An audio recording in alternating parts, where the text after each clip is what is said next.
Even after a month had passed, Alastair Stone still felt a brief nervous twinge every time his mobile phone rang from a blocked number. He hadn't heard a word from Aldwyn, so he knew it was absurd to expect the familiar return home. But not everything in life was rational.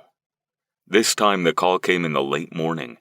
He was leaving the office of Beatrice Martinez, head of Stanford's Cultural Anthropology Department. He'd just finished a meeting with her and Brandon Green, the department's only other current occult studies instructor. The most recent new one had elected not to remain following a one-quarter evaluation period, where they'd been discussing Stone coming back to teach another graduate-level class in addition to his once-a-month seminar. Stone had told them he'd think about it. Now that the whole Aldwyn thing seemed to be sorted, he might have a bit more free time when he wasn't looking over his shoulder. He did have to admit he missed teaching, but did he miss it enough to make that kind of commitment again? Even one class would take up a not insignificant part of his life, a life that had grown considerably and unpredictably busier over the last few years.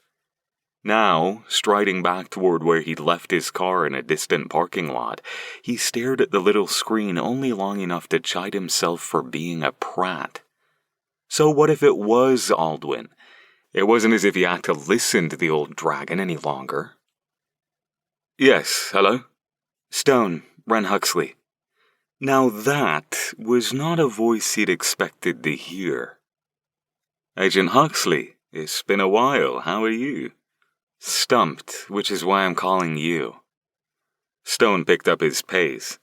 Stumped could mean all sorts of things with Agent Renata Huxley of the shadowy, quasi-governmental organization tasked with dealing with paranormal and magical phenomena in the United States. Most of them had the potential to be interesting. He hadn't heard from Ren for several months, not since they dealt with the Changeling whose organization had been kidnapping Changeling children. Right now, putting his skills to work on a normal supernatural problem that didn't involve dragons or cutting-edge magical theory sounded like a pleasant change of pace. It just so happens you've caught me with a bit of free time. How can I be of assistance, Agent? I'm in the area. Got some time to meet today? Sure. He didn't know where she was based, but he didn't think it was in the Bay Area. Sounds a bit urgent if you're already here before you've even asked me if I can help. You'll see when you get the details.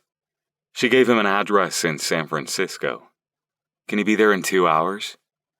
He could be there in 20 minutes, but best not to let too many people in on the fact that he could travel a lot more efficiently than the average mage. 2 hours it is. I look forward to hearing what you've got for me. Don't say that until you hear what it is.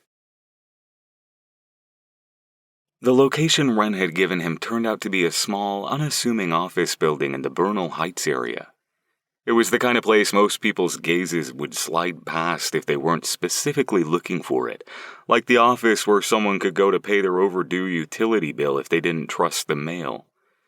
The nearest ley line was a few blocks away, so he didn't bother driving. The office was on the 3rd floor. He took the stairs up and found himself in a hallway with a doctor's office at one end and a tax accountant in the middle. The 3rd office on the floor, the one with the address Ren had given him, said, Dr. Leyland Chen, Chiropractic Medicine. Wondering if he'd somehow gone to the wrong place, he pushed the door open and peered inside. The place looked like a chiropractic office, though one that wasn't currently open for business. The receptionist's desk was unoccupied, except for a computer monitor, with framed posters of the human skeleton hanging over a tastefully decorated credenza. Oh, good, a familiar voice said. You're here. Stone smiled. Agent Huxley, good to see you, though I've got no need of having my back adjusted.